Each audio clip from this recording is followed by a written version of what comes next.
ಪ್ರೀತಿಸಿ ಮದುವೆಯಾಗಿದ್ದವಳ ಮೇಲೆ ಸೀಮೆ ಎಣ್ಣೆ ಸುರಿದು ಕೊಲೆ ಮಾಡಿದಂತಹ ಅಮಾನವೀಯ ಘಟನೆ ಹಾಸನ ಜಿಲ್ಲೆಯ ಸಕಲೇಶಪುರ ತಾಲೂಕಿನ ಮರಡಿಕೆರೆ ಗ್ರಾಮದಲ್ಲಿ ನಡೆದಿದೆ. ಭವ್ಯ ಸಾವನ್ನಪ್ಪಿದ ದುರ್ದೈವಿ ಸತೀಶ್ ಎಂಬಾತ ಕಳೆದ 5 ವರ್ಷಗಳ ಹಿಂದೆ ಅರಕಲಗೂಡು ತಾಲೂಕಿನ ಭವ್ಯ ಎಂಬಾಕೆಯನ್ನ ಪ್ರೀತಿಸಿದ್ದ.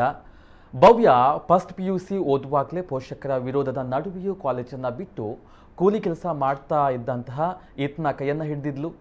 ಈ ಸತೀಶ್ ಮದುವೆ ಆಗಿದ್ದ ಜೀವನದ ಮೇಲೆ ಸಾಕಷ್ಟು ಕನಸು ಕಂಡಿದ್ದಂತಹ ಭವ್ಯ ದಿನ ಕಳೆದಂತೆ ನರಕ ಯಾತನೆಯನ್ನು ಅನುಭವಿಸಿದ್ದಾಳೆ. ಮದುವೆ ಆದ ಹೊಸದರಲ್ಲಿ ಚೆನ್ನಾಗಿಯೇ ಇದ್ದಂತಹ ಸತೀಶ್ ಕೆಲ ತಿಂಗಳುಗಳ ಬಳಿಕ ಅಸಲಿ ಮುಖ ಕಳಚಿದ್ದ. ಪತ್ನಿಯ ಮೇಲೆ ಅನುಮಾನ ಪಡಲು ಶುರು ಮಾಡಿದ್ದ. ಅಲ್ಲದೆ ಪ್ರೀತಿಸಿ ಮದುವೆಯಾದವಳಿಗೆ ಪ್ರತಿದಿನ ಕುಡಿದು ಬಂದು ಕಾಟವನ್ನು ಕೊಡ್ತಾ ಇದ್ದ. 1 ವರ್ಷ ಹೇಗೋ ಸಹಿಸಿಕೊಂಡು ಸಂಸಾರ ಮಾಡಿದಂತಹ ಭವ್ಯ ಒಂದು ಮಗುವಿಗೆ ಜನ್ಮವನ್ನು ನೀಡಿದ್ಲು.